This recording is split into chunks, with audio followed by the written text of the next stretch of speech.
পার্টির অফিসে ভাঙচুরের ঘটনায় আগরতলায় আজ যান তৃণমূলের প্রতিনিধি দল। পুলিশের বাধা, বিমানবন্দর থেকে বাইরে বেরোতেই একেবারে তাদের ওপর সেখানে একেবারে বচসার তৈরি হয়। সেই বচসার কারণে আগরতলায় তৃণমূলের যে প্রতিনিধি দল, সেই প্রতিনিধি দলকে বাধা দেওয়ার অভিযোগ ওঠে পুলিশের বিরুদ্ধে। তাদের সঙ্গে রীতিমতো বাকবিতণ্ডা তৈরি হয় তৃণমূলের প্রতিনিধি দলের।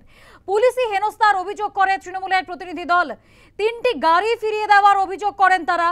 প্রতিবাদে অবস্থান বিক্ষোভ করে তৃণমূল। 2.5 ঘন্টা পর গন্তব্যের উদ্দেশ্যে রওনা দেন তারা।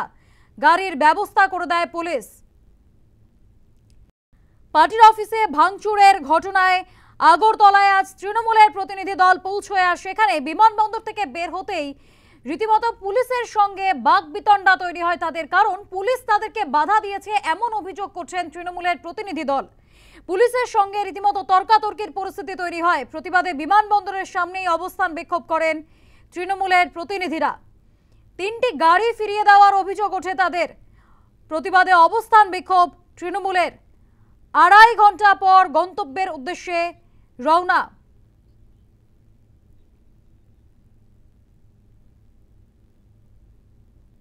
গাড়ির ব্যবস্থা করে দিয়েছিল পুলিশে।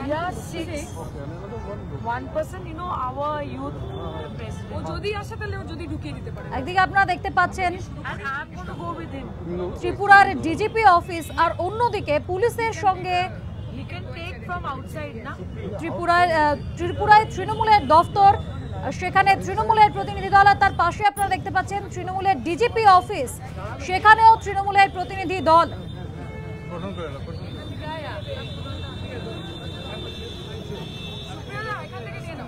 ত্রিপুরার ডিজিপি অফিস, সেখানে দেখা করতে গিয়েছিলেন তৃণমূলের প্রতিনিধি দল, সেই ছবি আপনারা দেখতে পাচ্ছেন। একদিকে ত্রিপুরায় তৃণমূলের দফতরের সামনের ছবি আমরা আপনাদেরকে দেখাচ্ছি, আর তার পাশাপাশি ত্রিপুরার ডিজিপি অফিস, সেখানে দেখা করতে গিয়েছিলেন তৃণমূলের প্রতিনিধি দল। দুটি ছবি আপনারা দেখতে পাচ্ছেন।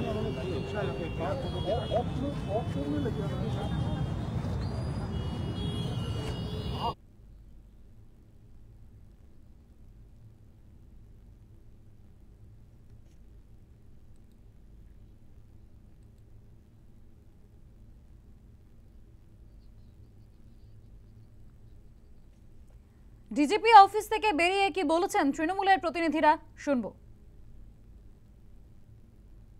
ধন্যবাদ জানালাম, সেই সাথে সাথে বললাম যে আজ আপনারা আমাদের প্রোটেকশন দিয়েছে, কিন্তু আমাদের পার্টি অফিস যেভাবে ভাঙা হয়েছে সেখানে পুলিশরা উপস্থিত ছিলেন, সেটা আপনারা তাদের এগেনস্টে অ্যাকশন নেবেন এবং তারা বিজেপির সকল পদাধিকারীগণ। শুধু তাই নয়, এর আগেও আমাদের কুণালদার সাথে, সুদীপের সাথে এবং সায়নী ঘোষ এবং আরো আমাদের অনেক যারা এসেছেন এখানে, তাদের উপরেও যে অত্যাচার হয়েছে, বিজেপিরা যে ধরনের আমাদের উপরে হামলা করেছে, তাদের উপরে অভিষেকের কনভয়ের উপরে যেভাবে অ্যাটাক হয়েছে, আমরা সমস্ত কিছু ভিডিও ফুটেজ সমস্ত কিছু দেওয়া সত্ত্বেও তাদের এগেনস্টে কোনো অ্যাকশন নেওয়া হয়নি। তাদের এগেনস্টে অ্যাকশন নেওয়া হোক। শুধু তাই নয়, আমরা আমাদের যে পার্টি অফিস ভাঙা হয়েছে সেটা আমরা সমর্থন করি না, এবং শুধু তাই নয়, সেখানে খগেন মুর্মুর উপরে যে হামলাটা হয়েছে সেটা আমাদের দলও সমর্থন করে না। মামাটি মানুষের নেত্রী, মানবিক মুখ, তিনি কিন্তু খগেন মুর্মুর সাথে দেখা করেছেন। মানে এখনো পর্যন্ত গ্রেফতার নেই তো, আমাদের কাছে খবর নেই। আমাদের বক্তব্য, বিজেপির পতাকাবাহী দলীয় পদাধিকারী যারা এমএলএ যারা সব ফেসবুকে ঘোষিতভাবে দেখা যাচ্ছে কারা এসবে ছিল, তো তাদের বিরুদ্ধে তো ব্যবস্থা নিতে হবে। এবার আমরাও সেগুলো সমস্ত তথ্য প্রমাণ সহ আমরা লিখিত অভিযোগ পুলিশে দায়ের করব। আর ডিজি সাহেবকে অনুরোধ করা হয়েছে আপনারা আইন মতো তাদের বিরুদ্ধে ব্যবস্থা নিন। এবং সবচেয়ে বড় কথা যেটা আমাদের নেতৃত্ব বলেছেন সেটা হচ্ছে, আমরা প্রতিনিধি দল মমতা বন্দ্যোপাধ্যায়, অভিষেক বন্দ্যোপাধ্যায় পাঠিয়েছেন, আমরা আজ আছি, কালকে আবার আমাদের ফিরতে হবে, কিন্তু আমাদের নেতা কর্মীরা যারা পতাকা ধরে থাকেন তাদের সুরক্ষা পুরোদস্তুর পুলিশকে দিতে হবে, নইলে কিন্তু আমাদেরও আবার বারবার কিন্তু আবার আসতে হবে। Thank you.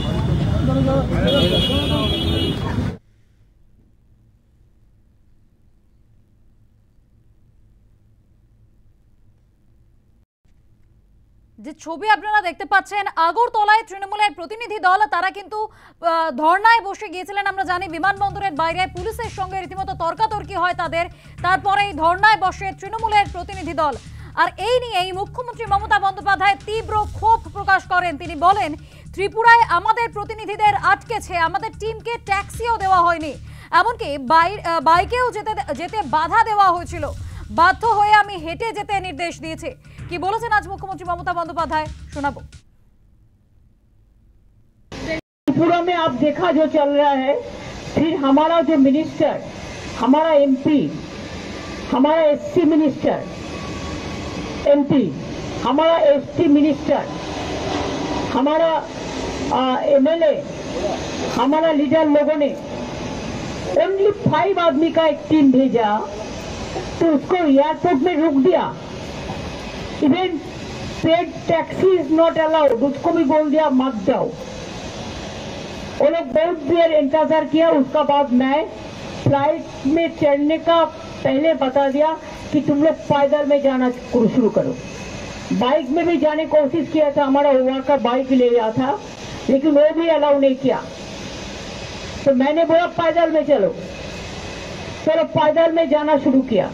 अगर वो भी नहीं करने देगा, जाने देगा, तो मैं खुद जाऊंगी। हम देखते हैं कितना उसका ऑडेसिटी है। और लोकतंत्र का बात करते हैं, तुम्हारा एमपी अगर इलाका नहीं जाते हैं, अगर एमएलए नहीं जाते हैं, संबंध रखता है, तो इसमें के लिए हमारा क्या गलती है? अगर कुछ गलती हुआ तो law will take its own course. लेकिन ये क्या बात है, त्रिपुरा में तुम्हारा डबल इंजन गवर्नमेंट है, अभिषेक का गाड़ी भी पहले तोड़ा था, उसका गाड़ी में भी कितना पत्थर मारा था, सब तुम्हारा ज्ञान कहाँ था? सबको थ्रेट करते हैं, ये भयानक है। जब टैक्सी को ड्राइवर को भी बोल देता है नहीं लो, बाइक को भी आने नहीं देता, ये बड़ा बड़ा लोकतंत्र को बात करता है। कटक भी आज जल रहा है, देखो कैसे हमला हुआ, कैसे कम्युनल राइट किया है, बीजेपी पार्टी ने खुद किया है। देश को खत्म कर देगा ये लोग। आई एम सॉरी टू से, I have seen so many government, but I have never seen this type of arrogant and dictator government. এদিকে তৃণমূলের প্রতিনিধি দলের আগরতলা যাওয়া নিয়ে কটাক্ষ করেছেন কেন্দ্রীয় প্রতিমন্ত্রী সুকান্ত মজুমদার। কি বলেছেন তিনি শুনবো। এই ওখানে পার্টি অফিস কোথা থেকে থাকবে? তৃণমূলের পার্টি অফিস ভাঙচুর হবে ওখানে? তৃণমূল আছে নাকি ওখানে কোথাও? তৃণমূল সর্বভারতীয় তৃণমূল হচ্ছে সোনার পাথর পার্টি, কিন্তু বিজেপি নীতিগতভাবে অন্য রাজনৈতিক দলের পার্টি অফিসে হামলা, সেই মানসিকতায় বিজেপি বিশ্বাস করে না। আগে তৃণমূলের এক প্রতিনিধি দল ত্রিপুরা গেছে, আর সব থেকে বড় কথা, ত্রিপুরাতে হামলা করে হবেটা কি? ত্রিপুরা আছে কোথায় তৃণমূল? সবেদন নীলমণি একজন দুজন এদিক ওদিক থেকে টিকিট পায়নি কংগ্রেস থেকে, তারা তৃণমূল সেজে থাকে, যেদিন ভোটে জিতবে বা ভালো কিছু হবে অন্যদিকে ঝাঁপ মারবে। উত্তরবঙ্গ সফর সেরে রাজ্যপাল সিভি আনন্দ বোস সাক্ষাৎ করেন রাষ্ট্রপতির সঙ্গে। রাষ্ট্রপতির সঙ্গে সাক্ষাৎ করার পর তিনি সাংবাদিক বৈঠকেও বসেন। সেখান থেকে তিনি সরাসরি বলে দেন গোটা রাজ্য জুড়ে গুন্ডা রাজ চলছে, এমনটাই বক্তব্য রাজ্যপাল সিভি আনন্দ বোসের। তিনি বলছেন এই পরিস্থিতি চলতে দেওয়া যায় না, 356 ধারা নিয়ে কোনো সিদ্ধান্ত হয়নি। মুখ্যমন্ত্রী বলছেন গুরুতর পরিস্থিতি নয়, কিন্তু উত্তরবঙ্গের ঘটনা অত্যন্ত গুরুতর। রাজ্যে পুলিশ ঠিকমতো কাজ করছে না, এমনটাই বক্তব্য রাজ্যপাল সিভি আনন্দ বোসের। কি বলেছেন তিনি আজ শুনবো। In Bengal, law and order is being strangulated by the protectors of law and order, the police themselves. One MP who belongs to the scheduled tribe and an MLA who is chief whip of the opposition party there have been brutally attacked. This is something which does not bring credit to anybody down the line. It appears those who are supposed to control the situation needs to be controlled by others. This situation cannot continue in a democratic setup. But people are scared. They are scared of gundas. There is a kind of gunda raj in many places in Bengal. That is something which I have been observing the last 3 years when I was governor there. This situation cannot go on. As euphemistically last time I said, we cannot allow political holy with the human blood to be repeated there. Strict action is to be taken. Bengal has to certainly come back to normalcy. Sir आप governor हैं, आप बेहतर जानते होंगे क्या स्थिति है राज्य की, तो क्या ये फिट सिचुएशन है प्रेसिडेंट रूल के लिए? आपकी नज़र में क्या फिट सिचुएशन है? कि अगर सांसदों को मारा जा रहा है, पीटा जा रहा है, विधायक पीटे जा रहे हैं, तो ये सिचुएशन तो अनॉर्मल है सर। राज्यपाल के नाते क्या स्टेप्स रेकमेंड करेगा उसके बारे में मैं सोचता हूँ कोई डिसीजन नहीं लिया है. I go to the field because I want to know what is the ground zero situation there, how the people feel, what they think, what are their solutions, what are their problems, instead of relying on reports given by officials.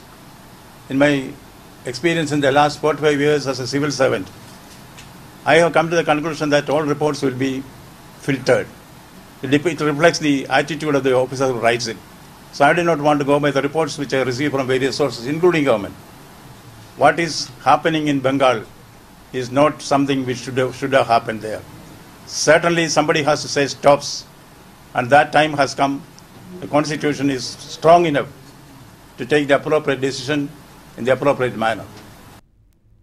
আপনারা শুনলেন রাজ্যপাল CV আনন্দ বোস তিনি সাংবাদিক সম্মেলন থেকে বলছেন রাজ্যের একাধিক জায়গায় গুন্ডারাজ চলছে আর যে পরিস্থিতি চলতে দেওয়া যায় না। ৩৫৬ ধারা নিয়ে কোনো সিদ্ধান্ত হয়নি। মুখ্যমন্ত্রী বলছেন উত্তরবঙ্গের পরিস্থিতি গুরুতর নয়, কিন্তু উত্তরবঙ্গের ঘটনা অত্যন্ত গুরুতর। রাজ্যে পুলিশ ঠিকমতো কাজ করছে না, এমনটাই গুরুতর অভিযোগ করছেন রাজ্যপাল সিভি আনন্দ বোস। দুদিনের উত্তরবঙ্গ সফর সেরে আজ রাষ্ট্রপতি দ্রৌপদী মুর্মুর সঙ্গেও সাক্ষাৎ করেছেন রাজ্যপাল সিভি আনন্দ বোস। তারপরেই সাংবাদিক সম্মেলন করেন তিনি, আর সেই সাংবাদিক সম্মেলন থেকে তিনি স্পষ্ট রাজ্য পুলিশের কাজ নিয়ে প্রশ্ন তোলেন। তিনি বলে দেন রাজ্য পুলিশ ঠিকমতো কাজ করছে না, রাজ্যের একাধিক জায়গায় গুন্ডারাজ চলছে, এই পরিস্থিতি চলতে দেওয়া যায় না। ৩৫৬ ধারা নিয়ে কোনো সিদ্ধান্ত হয়নি এখনো। তার পাশাপাশি মুখ্যমন্ত্রী বলছেন উত্তরবঙ্গের পরিস্থিতি ভয়ানক নয়। আমরা এই বিষয়ে যোগাযোগ করেছিলাম তৃণমূল নেতা জয়প্রকাশ মজুমদারের সঙ্গে, তিনি কি বলেছেন শুনবো। ওনার রাজ্য এখন উনি গভর্নর, যে বাংলাকে সাহায্য করা হোক সেটা বলতে কি বুকে কষ্ট হচ্ছে? পুলিশের কথা বলছেন গুরুতর কি কম গুরুতর, কয়েকটা জায়গায় আইন শৃঙ্খলা ভেঙে পড়েছে, এইসব কথা বলার সময় এখন না? রাজ্যকে সাহায্য, রাজ্যের জন্য সাহায্য চাওয়ার কথা। আজকে হাজার হাজার লোক রাস্তায় আছে, তাদের ত্রাণ, তাদের ব্যবস্থা, সেটা তার মাথায় আসলো না। তীব্র নিন্দা করছি রাজ্যপালের এই মনোভাবের। পয়সা আটকে রেখে দিয়েছে, আর আজকে এখানটাতে বিহারে হচ্ছে, অন্য জায়গায় হলেই কেন্দ্রীয় সরকার দুহাত ভরে টাকা দিচ্ছে, আর বাংলার জন্য কোনো পয়সা করেনি। আর রাজ্যপাল বলতে পারছেন না যে 10টা টাকা দিন এদের জন্য? শুধু শুধু কমপ্লেন করার জন্যই রাজ্যপাল? আমি নিন্দা করছি শুধু নয়, এরকম রাজ্যপালের অপসারণ দরকার। গত পরশুই সুপ্রিম কোর্ট যেভাবে তাকে অপমান করেছে, ওনার পদত্যাগ করা উচিত। কলকাতা ইউনিভার্সিটি, যাদবপুর ইউনিভার্সিটির উপাচার্য নিয়ে এই বিষয়ে আমরা টেলিফোনে সিপিএম নেতা শতরূপ ঘোষ তার সঙ্গে যোগাযোগ করেছিলাম, তিনি কি বলেছেন শুনবো। এগুলো ওনার কাছ থেকে শুনে আমরা কি করবো বলুন? উনি এগুলো বললেন, শুনলাম। ওনাকে আজকে সন্ধ্যাবেলাটা ওনাকে কয়েকবার টিভিতে দেখাবে। এর বাইরে এগুলো থেকে তো পশ্চিমবাংলায় কোনো পরিবর্তন আসবে না। ওনাকে যারা রাজ্যপাল করে পাঠিয়েছেন সেই কেন্দ্রের সরকারেরই দায়িত্ব ছিল ইডি থেকে শুরু করে সিবিআই থেকে শুরু করে কেন্দ্রীয় তদন্তকারী সংস্থা তারা যেন ঠিক করে কাজ করে, এবং তৃণমূল কংগ্রেসের এই যে একটা মানে ক্রিমিনালদের সরকার চলছে, এই সরকারটা যেন পতন হয়, দলটার যেন পতন হয়, এবং নেতাগুলো যেন জেলে থাকে।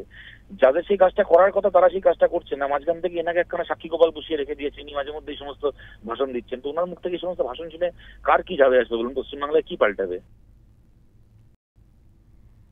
রাষ্ট্রপতির সঙ্গে আজ সাক্ষাৎ করেন রাজ্যপাল সিভি আনন্দ বোস। উত্তরবঙ্গ সফর সেরে তিনি রাষ্ট্রপতির সঙ্গে সাক্ষাৎ করেন, আর তারপরে একটি সাংবাদিক বৈঠকে বসেন তিনি। আর সেখান থেকে তিনি স্পষ্ট বলছেন রাজ্যের একাধিক জায়গায় গুন্ডারাজ চলছে, এই পরিস্থিতিকে চলতে দেওয়া যায় না। ৩৫৬ ধারা নিয়ে কোনো সিদ্ধান্তই হয়নি।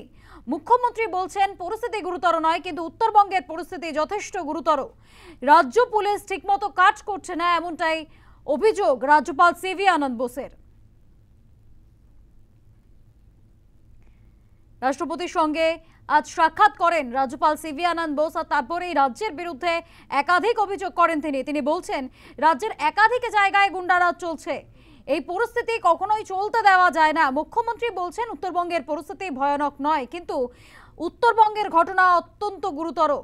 তার পাশাপাশি রাজ্য পুলিশের নামেও অভিযোগ করছেন রাজ্যপাল সিভি আনন্দ বোস। তিনি বলছেন রাজ্যে পুলিশ ঠিকমতো কাজ করছে না, রাজ্যের একাধিক জায়গায় গুন্ডারাজ চলছে, এমনটাই সাংবাদিক বৈঠকে বলছেন রাজ্যপাল সিভি আনন্দ বোস।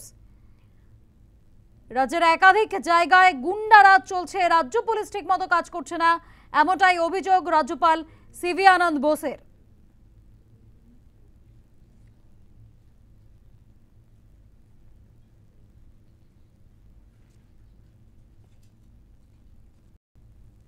খগেন মুর্মুর হামলার ঘটনায় রাজনৈতিক বিতর্ক থামছেই না। কেন্দ্রীয় বিজেপি সাংবাদিক বৈঠক করে তীব্র নিন্দা করলেন। বিপর্যয় আর দাঙ্গার সময় এরকম ঘটনা হয়, কার্যত হামলাকারীদের পাশে দাঁড়িয়ে বিশাল কনভয় নিয়ে যাওয়াকেই দায়ী করলেন মুখ্যমন্ত্রী। খগেন মুর্মুর ঘটনায় রাজনৈতিক তাপ বাড়ছে।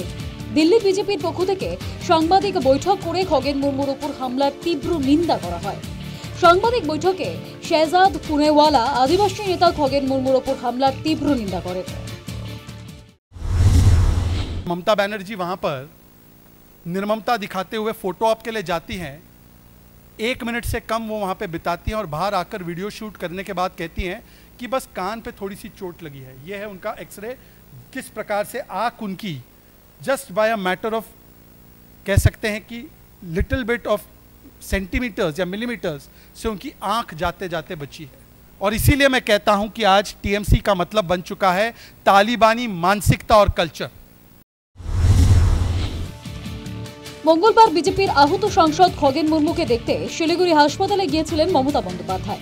বুধবার উত্তরবঙ্গ সফর সেরে ফিরে এসে কার্যত পুরো দায় চাপালেন বিজেপির প্রতিনিধি দলের উপরে, যারা প্রাণ দিতে গিয়ে আক্রান্ত হন।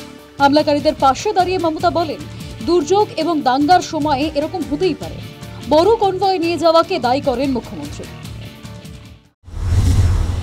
अगर कोई डिजास्टर होता है साथ साथ में वीआईपी लोगों को 30-40 गाड़ी लेके जाना, कन्वॉय एक नहीं 4-5 को 7-8 को 30-40 गाड़ी का कन्वॉय लेके जाना ठीक है, ठीक होता है? And without information, without any information with the police. मैंने जाके खुद उनको देख के आया, उसको कान पे थोड़ा चोट है। এরপরেই মুখ্যমন্ত্রী প্রধানমন্ত্রীকে আক্রমণ করেন। প্রধানমন্ত্রী না জেনে রাজ্য সরকারের সমালোচনা করেছেন বলে অভিযোগ করেন মুখ্যমন্ত্রী। आप देखो और सारे स्टेट हम नाम नहीं बताना चाहता है कितना हुआ, लेकिन हम कभी प्राकृतिक दुर्योग को लेकर राजनीति नहीं करते हैं। लेकिन जब प्राइम मिनिस्टर रास्ते में उतरते हैं तो हमको दुख लगता है। पहले दिन उन्होंने बीजेपी का बात पे कह दिया कि बीच कोलैप्स करके हुआ, नहीं ये गुजरात नहीं है, गुजरात बीच कोलैप्स करके नहीं हुआ। বুধবার মালদার আক্রান্ত সাংসদ এবং বিধায়ককে দেখতে শিলিগুড়ির হাসপাতালে যান কেন্দ্রীয় মন্ত্রী সুকান্ত মজুমদারও। দুষ্কৃতীরা এখনো গ্রেফতার হয়নি, মুখ্যমন্ত্রী এটাকেও ছোট ঘটনা হিসেবে চালাতে চাইছেন, অভিযোগ করেন সুকান্ত মজুমদার। এবং আমরা পরিষ্কার বলে দিতে চাই, যাদের নাম এবং ফটো দেখা গেছে, পুলিশ যদি এদের বিরুদ্ধে ব্যবস্থা না নেয় বিজেপির মতো করে ট্রিটমেন্ট করবে। আর মমতা বন্দ্যোপাধ্যায় এখানে এসে নাটক করছেন। উনি রাজ্যের এই অংশে থাকার পরেও একজন সাংসদ যেখানে এইভাবে আক্রমণের শিকার হলেন, এখনো কেউ অ্যারেস্ট হয় না কেন? এরকম অপদার্থ পুলিশ মন্ত্রী থাকার থেকে তাকে বন্যার জলে ফেলে দিলে ভালো হবে। কি ধরনের রাজনীতি মমতা বন্দ্যোপাধ্যায় রাজ্যে তৈরি করতে চাইছে? হামলার ঘটনা স্বাভাবিক বলে রাজ্যের প্রশাসনিক প্রধান কি হামলাকারীদের আড়াল করতে চাইছেন? কারণ যাই থাকুক না কেন, আইনকে নিজের হাতে তুলে নিয়ে এইভাবে জনপ্রতিনিধিদের আক্রমণ করা যায়? News time. আবারও মৃত্যু হিমাচলে। ভয়ঙ্কর ভূমিধসে কমপক্ষে মৃত্যু হয়েছে 15 জনের। মৃতের সংখ্যা বাড়তে পারে বলেও আশঙ্কা করা হচ্ছে। ধ্বংসস্তূপের নিচে এখনো একাধিক যাত্রী আটকে থাকার আশঙ্কা রয়েছে।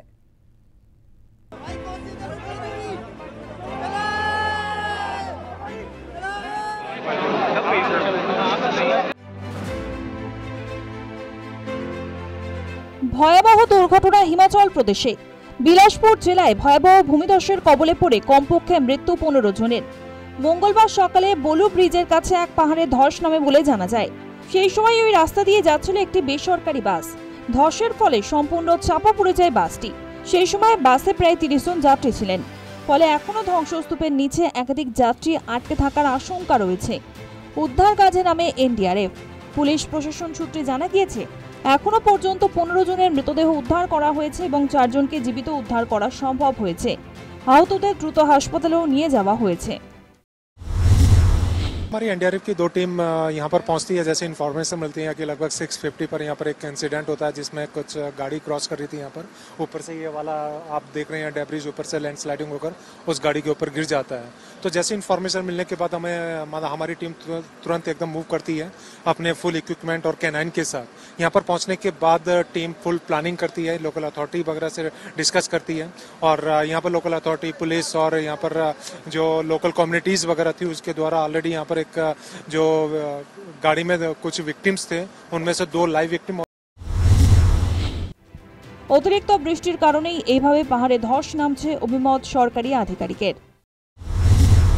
6:40 के अराउंड इन्फॉर्मेशन आई थी, जो फर्स्ट इन्फॉर्मेशन आई थी हमारे पास कि ऐसे एक लैंडस्लाइड हुआ है। उस टाइम हमें आइडिया नहीं था कितनी सीरियस सिचुएशन है, बट जैसे ही हम यहाँ पे पहुंचे 1-2 कैजुअलिटीज का तो उसी टाइम आइडिया लग गया था और उसके बाद विद टाइम फिर हमने जब बॉडीज रिकवर करनी स्टार्ट की तो हमें फाइनल जो काउंट अभी तक आया है 15 कैजुअलिटीज हैं और 2 इंजरीज थी। जो इंजरीज जिन बच्चों ने सस्टेन की हैं उनको हमने एम्स रेफर कर दिया था, वो बिल्कुल सेफ हैं, उनको एम्स भेज दिया गया है और 15 कैजुअलिटीज हैं जो रिपोर्टेड थी। ঘটনাস্থলে যান হিমাচল প্রদেশের উপমুখ্যমন্ত্রী। তিনি নিহত এবং আহতদের পরিবারের সঙ্গে কথা বলেন। ইতিমধ্যেই এই ঘটনায় গভীর শোক প্রকাশ করেছেন প্রধানমন্ত্রী নরেন্দ্র মোদী।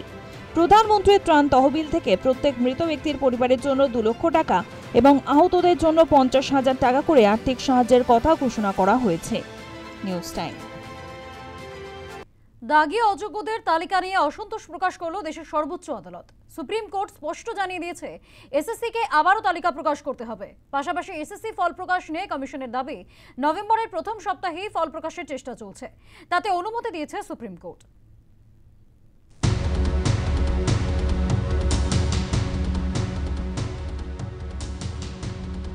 সুপ্রিম কোর্টের নির্দেশে গত আগস্টের শেষে 1806 জন দাগি অযোগ্যদের তালিকা প্রকাশ করেছিল এসএসসি। বুধবারের শুনানিতে সেই তালিকা নিয়ে আপত্তি জানালো দেশের শীর্ষ আদালত। কমিশনের দাবি, ওই তালিকায় সমস্ত দাগিদের নাম রয়েছে, তা মেনে নেয়নি সুপ্রিম কোর্ট। দাগি অযোগ্যদের তালিকা নিয়ে অসন্তোষ প্রকাশ করে দেশের সর্বোচ্চ আদালতের বিচারপতি সঞ্জয় কুমার এবং বিচারপতি এনভি অঞ্জরিয়ার বেঞ্চের বক্তব্য, দাগি অযোগ্যদের তালিকা অস্পষ্ট। বিচারপতি সঞ্জয় কুমার বলেন, বিস্তারিতভাবে তালিকা প্রকাশ করতে হবে, সেখানে বিষয়ভিত্তিক সংরক্ষণ ভিত্তিক তথ্য থাকতে হবে। এসএসসির আইনজীবী কপিল সিব্বল এবং কল্যাণ বন্দ্যোপাধ্যায় জানান, দাগি অযোগ্যদের যে তালিকা প্রকাশ হয়েছে তাতে সেখানে সকলের নাম রয়েছে। তখন বিচারপতি সঞ্জয় বলেন, কোনো গোপনীয়তা রাখবেন না, বিস্তারিতভাবে উল্লেখ করে আবার দাগি অযোগ্যদের তালিকা প্রকাশ করুন। বিষয়টি নিয়ে না হলে আবার জটিলতা আসবে, আবার অন্য কেউ কিছু নিয়ে আদালতে আসবেন। এসএসসি আদালতে জানিয়েছে তারা আবার তালিকা প্রকাশ করবে। মামলার পরবর্তী শুনানি 24 নভেম্বর। সুপ্রিম কোর্টের নির্দেশ মেনে 7 সেপ্টেম্বর, নবম, দশম ও 14 সেপ্টেম্বর একাদশ দ্বাদশের পরীক্ষা নেয় এসএসসি। পরীক্ষা শেষ হওয়ার পর শিক্ষামন্ত্রী ব্রাত্য বসু জানিয়েছিলেন, পুজোর পরে ফল প্রকাশ করবে এসএসসি। কমিশনের দাবি, নভেম্বরের প্রথম সপ্তাহে ফল প্রকাশের চেষ্টা চলছে, তাতে অনুমতি দিয়েছে সুপ্রিম কোর্ট। ইতিমধ্যেই মডেল উত্তরপত্র আপলোড এবং তার চ্যালেঞ্জ প্রক্রিয়া সম্পন্ন হয়েছে। প্রায় 500-র বেশি চাকরি প্রার্থী উত্তর চ্যালেঞ্জ করেছেন বলে এসএসসি সূত্রের খবর। অক্টোবরের তৃতীয় সপ্তাহের মধ্যে বিশেষজ্ঞদের মতামত নিয়ে সঠিক উত্তরপত্র আপলোড হবে। News time. নাগরাকাটায় আক্রান্ত হওয়ার পর শিলিগুড়ির বেসরকারি হাসপাতালে ভর্তি ছিলেন বিজেপি বিধায়ক ঘোষ। আজ সেখান থেকেই ছাড়া পেয়েছেন বিজেপি বিধায়ক। নাগরাকাটায় আক্রান্ত হয়েছিলেন, আমরা দেখেছি কিভাবে তাদের উপর ইট বৃষ্টি করা হয়েছিল, সেই ঘটনাতেই রীতিমতো আক্রান্ত হয়েছিলেন তিনি। তারপর হাসপাতালে ভর্তি হন বিজেপি বিধায়ক শঙ্কর ঘোষ। আজ নাগরাকাটার হাসপাতাল থেকে, শিলিগুড়ির হাসপাতাল থেকে মুক্তিও পেয়েছেন তিনি। হাতের লিগামেন্টও ছিঁড়েছে শঙ্করের। তার পাশাপাশি হাসপাতাল থেকে বেরিয়ে আজ বিজেপি বিধায়ক বলছেন পড়ে গেলে ওরা পিটিয়ে মেরে ফেলতো। উত্তরবঙ্গের মানুষের প্রাণ নিয়ে রাজনীতি হচ্ছে, যারা মারছিল তারা দিদির সৈনিক, এমনটাই অভিযোগ বিজেপি বিধায়কের। কি বলেছেন তিনি আজ শুনবো।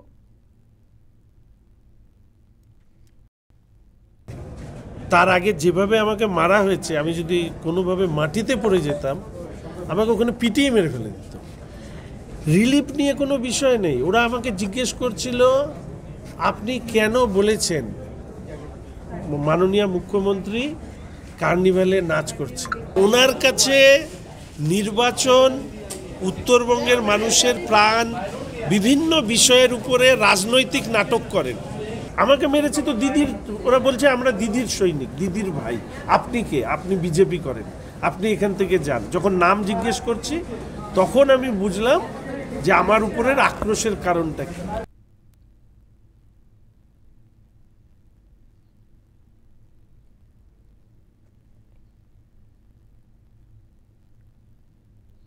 শঙ্কর ঘোষের নিশানায় আজ হাসপাতাল থেকে বেরোনোর পর একাধিক অভিযোগ করেছেন বিজেপি বিধায়ক শঙ্কর ঘোষ। গতকাল আমরা দেখেছি মুখ্যমন্ত্রী মমতা বন্দ্যোপাধ্যায় তিনি কিন্তু গিয়েছিলেন বিজেপি সাংসদকে দেখতে, কিন্তু বিজেপি বিধায়ককে দেখতে যাননি। সেই বিষয়ে গতকাল হাসপাতালে গিয়েছিলেন যখন মুখ্যমন্ত্রী, সেই বিষয়ে আজ শঙ্কর ঘোষ তিনি বলছেন বিধায়ক শঙ্কর ঘোষের সঙ্গে দেখা করেননি তিনি, মুখ্যমন্ত্রীর সঙ্গে তিনি দেখা করতে চাননি, এমনটাই দাবি করছেন শিলিগুড়ির বিধায়ক। কি বলেছেন আজ শিলিগুড়ির বিধায়ক শঙ্কর ঘোষ শুনবো। মুখ্যমন্ত্রী হসপিটালে এসেছিলেন। আসলে দুপুরে আমাকে জানানো হয়েছিল যে মাননীয় মুখ্যমন্ত্রী হসপিটালে আসতে পারেন সাংসদ এবং আমাকে দেখতে। আমি সম্মতি দিই।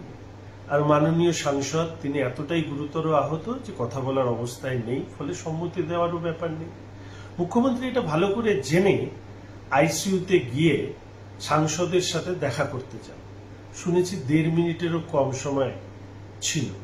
সেই সময় তার ফটোশুট টিম একটি ভিডিও তোলে এবং সেটাই রাজনৈতিক সৌজন্যতার পরিচয় হিসাবে বাজারে তারা তুলে ধরবার চেষ্টা করে।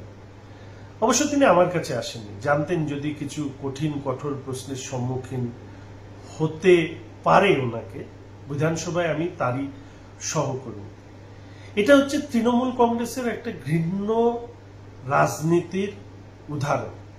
একদিকে লুম্পেনদেরকে পাঠিয়ে ভারতীয় জনতা পার্টির সাংসদ বিধায়কদেরকে রক্তাক্ত করবেন, আর আরেকদিকে হসপিটালে দেখতে আসবার নাম করে তিনি ওই রাজনৈতিক সৌজন্যতার ফটোশুট করবেন। আসলে মাননীয় মুখ্যমন্ত্রী ওপরে উত্তরবঙ্গ তথা পশ্চিমবঙ্গের মানুষের আর কোনো আস্থা নেই।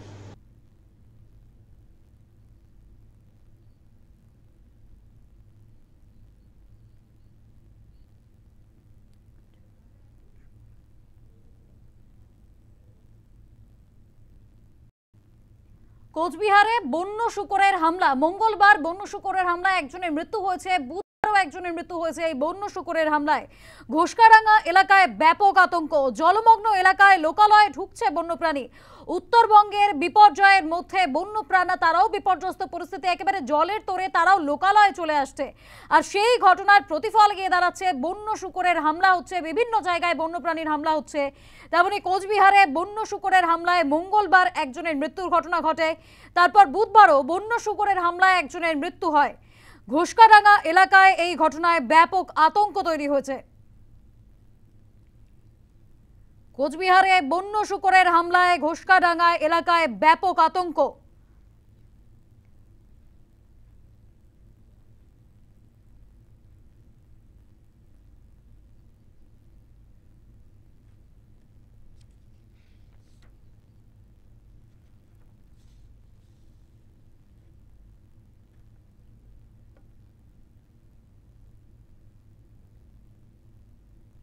কোচবিহারের ঘটনা আপনাদেরকে বললাম, তার পাশাপাশি উত্তরবঙ্গের এই জলের তোরে বিভিন্ন প্রাণী যেমন ভেসে আসছে, তেমনি লোকালয়ে ভেসে এসেছিল একটি গন্ডার। গন্ডারের আতঙ্ক তৈরি হয় মাথা ভাঙায়। নামানো হয়েছে কুনকি হাতি ব্যবহার করে লোকালয় থেকে গন্ডার তাড়ানোর চেষ্টা করছিলেন স্থানীয় বাসিন্দারা।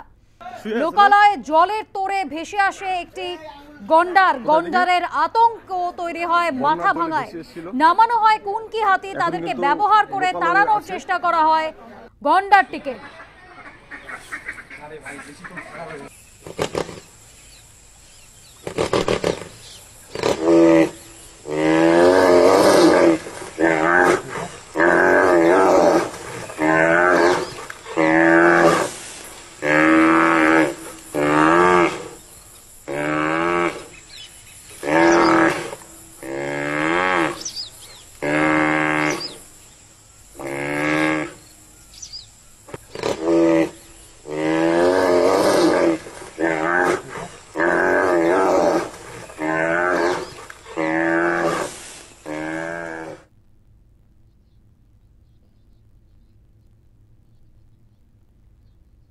লোকালয়ে ভেসে আসে গন্ডার, আর সেই গন্ডারের আতঙ্কেই কুনকি হাতি নামানো হয়।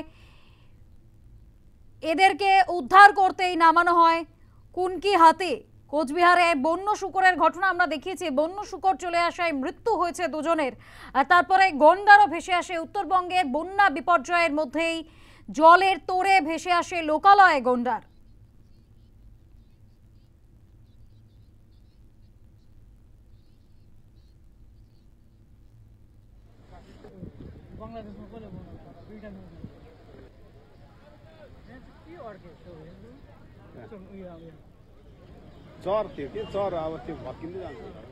এই বিপর্যয়ে একটা মারাত্মক প্রভাব পড়ছে উত্তরবঙ্গে। জলদাপাড়া থেকে গরুমারা একদম ভয়াবহ ছবি দেখতে পেয়েছি। ডুয়ার্সের পরিস্থিতি ভয়াবহ, বাকি প্রাণীদের অবস্থাও এই বিষয়টির কারণে একেবারে দুর্বিষহ হয়ে উঠেছে, যার কারণে তারা লোকালয়ে চলে আসছে। এই বিষয়ে আমরা কথা বলেছিলাম বন্যপ্রাণ বিশেষজ্ঞ নীলাঞ্জন রায়চৌধুরীর সঙ্গে। তিনি কি পরামর্শ দিয়েছেন শুনবো। এত বেশি অবৈধ খনন হয়েছে, এত বেশি ইরেগুলার ডেভেলপমেন্ট হয়েছে, এত বেশি আমরা গাছ কেটেছি, এগুলোর জন্য সম্পূর্ণভাবে মানুষ দায়ী এবং তার জন্য বন্যপ্রাণও ক্ষতিগ্রস্ত হচ্ছে। তবে উত্তরবঙ্গের ক্ষেত্রে একটা সাজেশন দেব, গরুমারা জলদাপাড়ায় যেটা কাজিরাঙ্গায় করা হয়েছে, আসামেও প্রচুর বন্যা হয়, আমরা আর্টিফিশিয়াল কিছু পাহাড় সেখানে বানানো আছে, ওপরে অনেকটা ফ্ল্যাট জমি রয়েছে এবং জন্তু জানোয়ার কিন্তু অনেক আগে বুঝতে পারে আমাদের থেকে যে অশনি সংকেতটা। এবং আমরা তো এখনও পর্যন্ত প্লাস্টিক বর্জন করে উঠতে পারিনি, যেই জন্য কলকাতা শহর ভাসিয়ে দিয়েছে। নানা নর্দমা, কেউ বাজারে ব্যাগ নিয়ে যায় না, সবার প্লাস্টিক নিয়ে জিনিসপত্র নিয়ে আসি। এই হ্যাবিটগুলো যতক্ষণ না আইন করে চেঞ্জ করবে, মানে প্লাস্টিক উৎপাদনটাই বন্ধ করবে, ততক্ষণ এই সমস্যা আমাদের চলবেই। আমাদের এখানে রাস্তা হবে, আজকে রাস্তা হবে, কালকে গাছ কেটে দিলাম, পরশু গিয়ে 100টা গাছ পুঁতে দিলাম। এটা দেখাওয়া ছাড়া আর কিছু নয়। এটা কাকে ফাঁকি দিচ্ছেন? যাকে ফাঁকি দিচ্ছেন সে সময় যখন ধাক্কা দেবে তখন এই অবস্থাই হবে।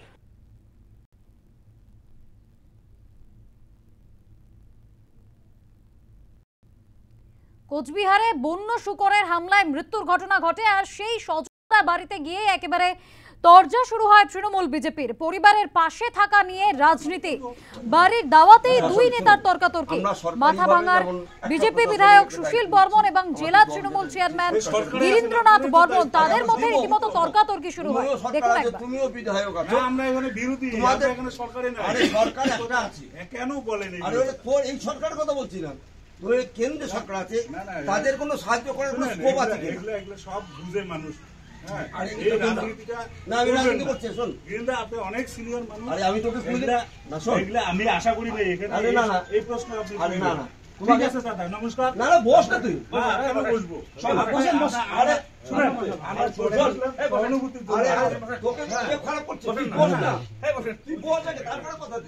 না কথা দে, মানে আপনারা সরকারে আছেন কিন্তু যা কিছু করা লাগে আপনাদের করতে হবে, নৈতিকটাই তো আপনাদের। আমরা বিরোধী হিসেবে আসছি, সহানুভূতি দেখানোর। তোমারও কিছু করার আছে, আমরা ওনাদের কি বলি সেটা আলাদা ব্যাপার। কিন্তু আপনি এই প্রশ্নটা আমাকে করতে পারেন না, আপনি নিজেকে প্রশ্ন করুন কি করবেন এদের জন্য, সেটাই বলুন। নমস্কার। ওটা না বস, ঠিক আছে, এটা আলাদা ব্যাপার না, আমি ওটা না। এই ঘটনায় মাথাভাঙার বিজেপি বিধায়ক সুশীল বর্মন কি বলছেন শুনবো। সহানুভূতির জন্য আসছি, এখানে এসে কিসের রাজনীতি, কি করতে কি দিতে পারবে কি দিবা? হ্যাঁ, তোমরা সরকারে এখানে দিল্লি সরকারে আসো, না কি দিবা, কি দিতে পারবা? আরে আমরা যা সহানুভূতি যেটা করার আমরা আসছি, যা পারবো দিব। আপনারা সরকারে আছেন, এই লোকটাকে দেখতে হবে আপনাদের, আপনার পঞ্চায়েতের বাবা। আপনাকে সরকার এখানে করলে হবে না। আর একটা গতকালকে একটা মানুষ মেরেছে, তাদের জন্য কি করবেন? এটা করতে হবে। এটা কি বলবো, সবসময় রাজনীতি করে তো মানুষের ভালো হবে না।